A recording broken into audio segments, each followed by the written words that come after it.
Welcome to this episode of Mentors at Your Benchside, the podcast giving you advice, tips and tools for getting the most out of your research. I'm Jason Rogers and today I'll be talking to you about different ways to preserve microbes. Given the importance of microorganisms in biology, as protein production factories, assay targets and as model organisms, the preservation of microorganisms plays a key role in ensuring reproducible results and continuity in research.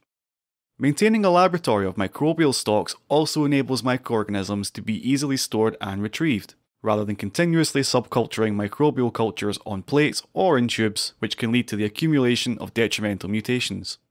Depending on the length of storage and type of microorganism, you'll need to preserve them in a specific way.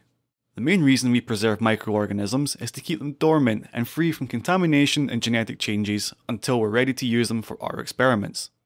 This is conventionally accomplished using low temperatures and freeze-drying techniques.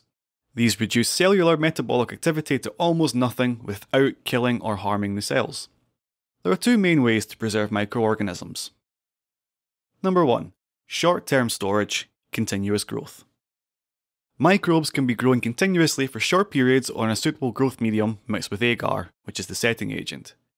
Agar plate cultures of microorganisms are viable for a few weeks when kept in a laboratory refrigerator at 4 degrees Celsius. A similar but slightly longer term method is the stab culture. Pick a single colony from your agar plate with a needle and stab it into the centre of a soft mixture of agar and growth media set into an otherwise sterile falcon or sterling tube. Most microorganisms, example bacteria, fungi and algae, can be stored using this method, and it's usually the best way to store microbes that you use regularly. Depending on the species and genus of your microbes, stab cultures can last anywhere from a fortnight to a year. Using nutrients from the culture media, these cultures grow continuously, albeit slower, at lower temperatures, enabling them to survive longer on the available nutrients. To minimise contamination and drying of the agar, the plate should be securely wrapped with laboratory film and stored upside down, agar side up, to prevent condensation from forming on the plate, and tubes and vials containing agar stab cultures should be capped. While the advantage of short-term storage is that your microbes are quick and easy to recover by streaking them onto new plates for new growth, the agar will dry over a prolonged period. Additionally, the nutrients in the culture media become depleted by the microorganisms, and metabolic waste products also accumulate to toxic levels. Nutrient starvation and toxic waste product buildup eventually cause the death of the stored microorganisms. Even worse, the microbes may acquire unwanted genetic mutations. The key point here is to think about the time scale of your experiments and to plan ahead before you preserve your microbes.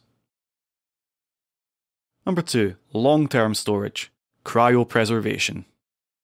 For long-term storage, microorganisms are cryopreserved at temperatures below freezing at minus 20 degrees Celsius or minus 80 degrees Celsius. You can either put your cells straight into the freezer or snap freeze them using liquid nitrogen. Cryopreservation is suitable for many bacteria, algae, fungi, viruses and protozoa. Ultra-low temperatures drastically reduce enzymatic activity and thus the metabolic process of microorganisms. To prevent damaging and killing the cells via ice crystal formation, remember that ice expands when it freezes, resuspend cells in growth media containing cryoprotectants such as around 30% volume by volume glycerol before freezing. You can also use skimmed milk instead of glycerol. To maximise the recovery rate, it's recommended to freeze cultures at the stationary phase of growth when cell concentration is highest.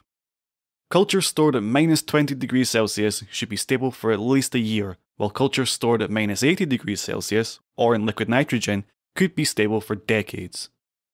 Frozen microorganisms can be retrieved by gently thawing them at 37 degrees Celsius and inoculating the cells into fresh growth medium. There are a few alternative ways to preserve microorganisms. These include freeze drying. Freeze drying, or lyophilization, removes moisture from frozen samples through the sublimation of ice in a vacuum, thus arresting microbial metabolic processes and transforming cells into dry pellets for convenient storage and transportation.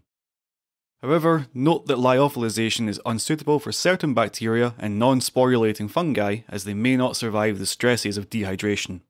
The suitability of freeze drying will also depend on what you want to do with your microbes after you've retrieved them. Lyophilized cultures can be recovered by rehydrating the cell pellets in growth media, bacteria and algae, growth medium containing the bacterial hosts, bacteriophages, or water, fungi and yeasts, before inoculating into fresh culture media. Microencapsulation.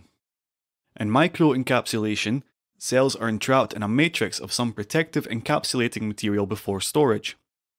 It has been proposed as a long-term microbial preservation method does not expose the microorganisms to the harsh stresses of freezing and drying.